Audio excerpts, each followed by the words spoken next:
Hello കൂട്ടുകാരെ, ഇന്ന് നമ്മൾ അടിപൊളി റെസിപ്പിയുമായിട്ടാണ് വന്നിരിക്കുന്നത്.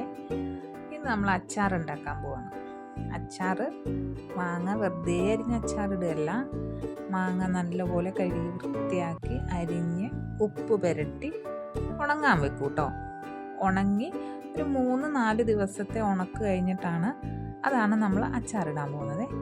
അപ്പോൾ ആദ്യമേ തന്നെ മാങ്ങ ഞാൻ മൊത്തം ഇങ്ങനെ അരിഞ്ഞ് ഉപ്പ് പുരട്ടിയിട്ട് ഉണങ്ങാൻ വെക്കുകയാണ്.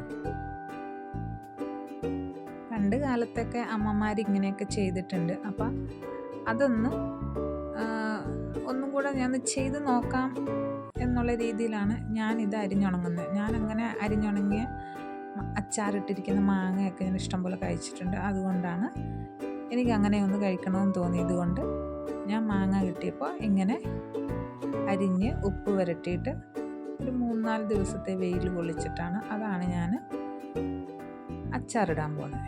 അപ്പോൾ ഇതാ നമ്മുടെ മാങ്ങയൊക്കെ ഞാൻ ഉണങ്ങി എടുത്ത് വെച്ചിട്ടുണ്ട്. അപ്പോൾ ഇനി നമ്മൾ അതിനകത്തേക്കുള്ള അതായത് അച്ചാറുപൊടി ചേർക്കാതെ കണ്ടിട്ടാണ് അച്ചാറുണ്ടാക്കാൻ പോകുന്നത്.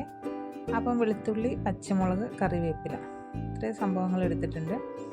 അതോടൊപ്പം തന്നെ പാൻ അടുപ്പത്ത് വെച്ചിട്ട് നമ്മൾ വെളിച്ചെണ്ണ ഒഴിച്ച് 2 സ്പൂൺ കടുക് ഇട്ട് കൊടുക്കുന്നുണ്ട്.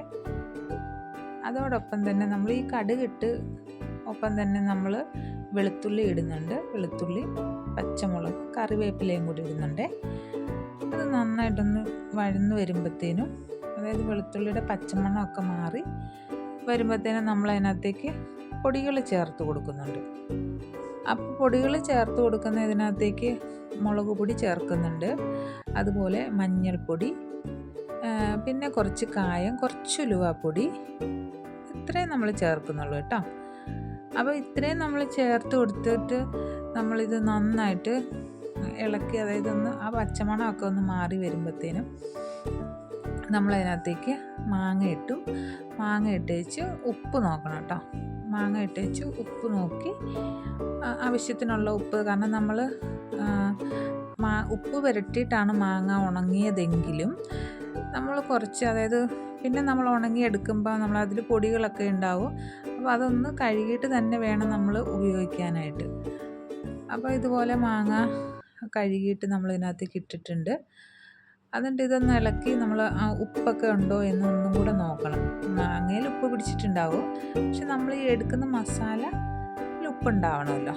അപ്പോൾ നമ്മൾ ഇതിനകത്തേക്ക് ഉപ്പൊക്കെ നോക്കിയിട്ട് ആവശ്യമുള്ള വിനാഗിരി ഒഴിച്ചിട്ട് നമ്മളിത് വെക്കുകയാണെങ്കിൽ കുറേ നാളത്തേക്ക് നമുക്ക് ഉപയോഗിക്കാം. അടിപൊളി അച്ചാറാണ്. അപ്പം വീഡിയോ ഇഷ്ടപ്പെടുകയാണെങ്കിൽ നിങ്ങൾ ചാനലൊന്ന് സബ്സ്ക്രൈബ് ചെയ്യുക, സപ്പോർട്ട് ചെയ്യുക.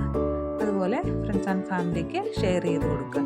പുതിയൊരു വീഡിയോയുമായി നമ്മൾക്ക് വീണ്ടും കാണാം. താങ്ക്